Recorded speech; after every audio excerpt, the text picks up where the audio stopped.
And thank you. Joining us now, Republican Senator Mike Lee of Utah, who last week introduced a resolution calling on Congress to, quote, investigate and correct abusive, unsanitary, and illegal abortion practices, and Charmaine Yoest, president of Americans United for Life. We did contact Planned Parenthood and AUL, both pro-choice organizations, who declined our invitation to provide spokespeople, but they did provide statements. You heard from Planned Parenthood in Shannon's piece. AUL said this, quote, justice was served to Kermit Gosnell today, and he will pay the price for the atrocities he committed. We hope that the lessons of the trial do not fade with the verdict. Anti-choice politicians and their unrelenting efforts to deny women access to safe and legal abortion care will only drive more women to back-alley butchers like Kermit Gosnell. The horrifying story of Gosnell is a peek into the world before Roe v. Wade made legal a woman's right to make her own choices. Charmaine, let's start with you. Your reaction to that statement and your thoughts about this trial and its verdict. Do you know, Brett, it's really fascinating to me because we have been fighting the abortion industry for decades over clinic regulations. This abortion industry is unregulated, unsupervised, and unrepentant. They keep saying today the National Abortion Federation has said that nothing needs to be improved in terms of oversight of abortion clinics. But what Kermit Gosnell's clinic shows is that that was the face of legal abortion.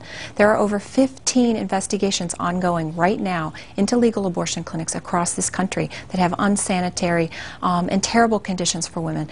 We really are asking today how many more women have to die before we get serious about looking at what this industry does to women. Senator, you see a legislative path here? Yes, I do. It's a path that involves greater scrutiny across the country into this industry. You know, this case really is about much more than just one man. It's about an unaccountable industry that has far too long been given free rein to prey upon the vulnerable and the innocent.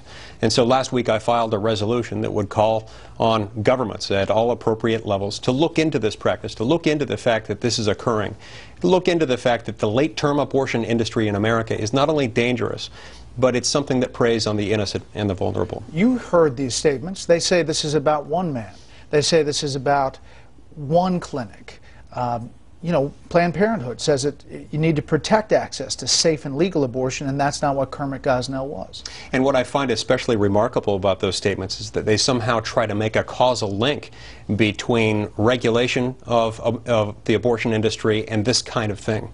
But the evidence doesn't support that at all. In fact, the evidence suggests exactly the opposite of what they're saying. This is what happens when you allow the late-term abortion industry to operate without any fetters, without any regulatory review. This is the kind of thing that results. The media coverage picked up towards the end of this case. We obviously covered it from a long time during this trial. What do you think about that and how this all played out and how it will play in the big picture about the abortion issue? Charmaine. I think it's really troubling when you see the news reports that when we do polling right now after the trial, that so many Americans have still not even heard of Kermit Gosnell, which would never be the case with any other trial of this level of sensationalism. We really need to be sure that the lessons coming out of this trial is that we've been able to look behind the secrecy that the abortion industry so avidly protects in order to see what's really going on. You know, Brett, in this country, we regulate veterinary clinics more than we do abortion clinics, and what has happened in this clinic is the logical outgrowth of that.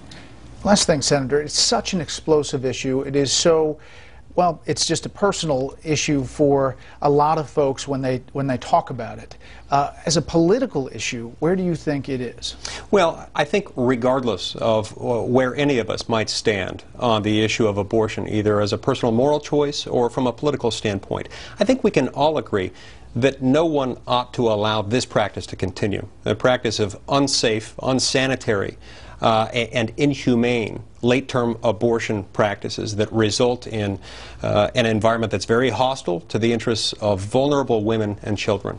Okay. Senator Charmaine, thank you so much. Thank you. Appreciate it.